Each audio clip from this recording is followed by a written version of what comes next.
Dans cette vidéo, je vais indiquer une autre façon de comparer deux thèmes, selon Pierre Lassalle, façon qu'il a nommée thème composite dans son livre La numérologie holistique. C'est l'addition de 4 nombres principaux de chacune des deux personnes, qui indique le résultat par les nombres trouvés de 1 à 9. Le principe consiste à additionner donc le chemin de vie des deux personnes, leur nombre d'expressions, leur nombre intime et leur jour de naissance. Pour que ce soit plus facile, je vais vous donner un exemple. D'après l'auteur, chacun des 4 nombres a plus ou moins d'importance. Pour d'autres auteurs, c'est le nombre intime qui prime dans une relation amoureuse. Mais ici, ça peut concerner aussi des relations amicales. Les nombres dont je vais donner l'interprétation sont ceux du total uniquement, et leur importance n'est pas la même. Le chemin de vie compte pour 40%, soit dans l'exemple, le 4 de la dernière colonne. Puis 30% pour le nombre d'expressions, etc. Un détail qui a son importance, si un de ces 4 nombres trouvés, ou plusieurs, sont absents dans la grille du nom et du prénom d'une ou des deux personnes, cela rend la relation plus difficile en général. Pour voir l'entente entre deux personnes, il faudra donc prendre en compte les 4 nombres trouvés et relativiser l'interprétation selon leur importance en pourcentage. Ce n'est pas mentionné dans cette grille, mais la personne A a le 6 et le 8 karmique dans son propre thème, et la personne B a le 4 karmique dans son thème également. Donc, il y a 3 nombres karmiques sur 4, ce qui indique une relation karmique. Donc ces personnes se sont déjà connues dans une ou des vies antérieures. Seul le nombre d'expressions, le 9, ne l'est pas. Il y a donc des dettes karmiques entre ces personnes. La relation était passionnée, mais vécue à distance, avec beaucoup de correspondance. 99,9% du temps.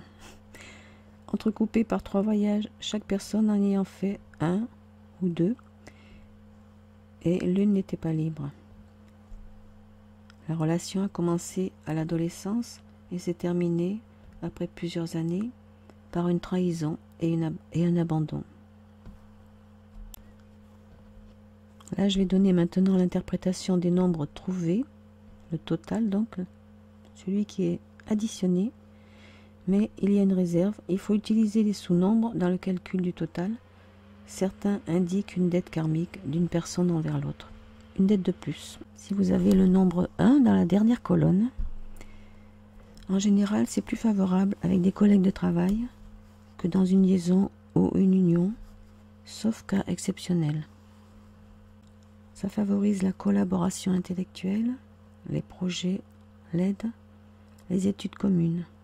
Mais attention à l'égocentrisme. Si vous avez un 2 dans la dernière colonne, c'est une bonne vibration pour les liaisons, l'union ou le mariage, pour le logement à 2 et une vie de couple dans un foyer confortable.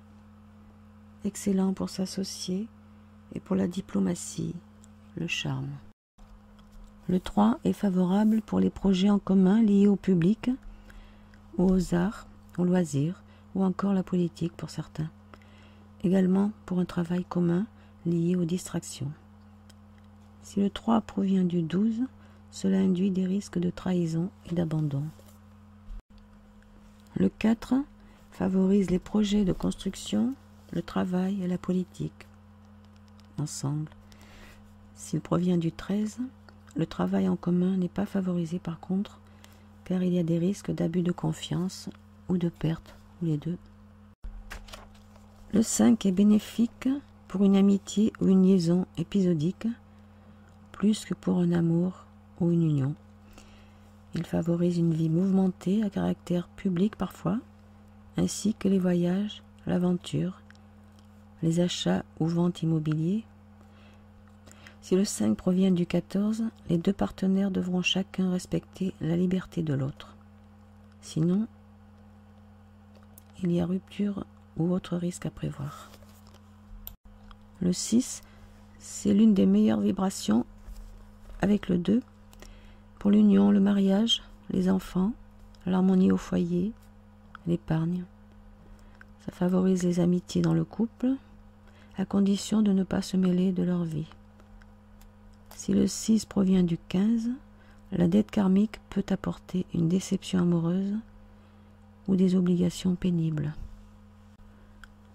Le 7 est plus favorable à l'amitié qu'à l'amour ou à l'union. Et s'il y a communauté de vue concernant des recherches intellectuelles ou le spirituel, l'ésotérisme, dont la numérologie, et la musique, la culture, favorise les moments de détente, de loisirs et de réflexion ensemble concernant le futur. Si le 7 provient du sous-nombre 16, la dette karmique qui existe peut provoquer des ruptures. Il faut rechercher l'amour véritable et avoir la foi. Souvent, avec le 8, il existe une dette karmique de l'un envers l'autre dans l'union. Et le couple pourrait être détruit, à moins que ce soit deux âmes très évoluées, venues s'entraider pour régler leurs problèmes réciproques. Sur le plan financier, l'union est favorable au gain, mais l'équilibre est parfois fragile. Le 9 est en général meilleur pour l'amitié que pour une liaison ou une union, à moins que les deux personnes soient compatissantes et altruistes, donc assez élevées sur le plan spirituel. Le 9 favorise aussi les grands voyages, les liens avec l'étranger, les études ésotériques, spirituelles, les causes humanitaires. S'il provient du sous-nombre 18, la dette karmique peut se traduire par des trahisons ou des illusions, erreurs de jugement ou des pertes financières. Deuxième partie, cette fois les nombres sont soustraits. Ils indiquent les principaux points faibles d'une relation et sur quoi les personnes doivent travailler pour la faire évoluer et pour évoluer sur le plan spirituel. Ce sont comme des défis. Le pourcentage reste le même.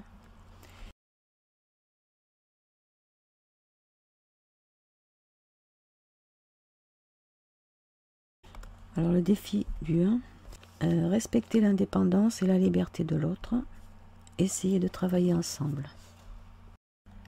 Le 2, il faut travailler sur la tolérance et la communication. Le 3, travailler sur les échanges et exprimer la joie. Le 4, construire une sécurité intérieure solide et apprendre à être plus concret. Le 5, accepter les changements et l'évolution de la relation et maîtriser la sexualité. Le 6, accepter les responsabilités à deux, fonder un foyer, développer la créativité. Le 7, évoluer spirituellement et s'ouvrir à l'intuition. Le 8, trouver l'équilibre entre le matériel et le spirituel.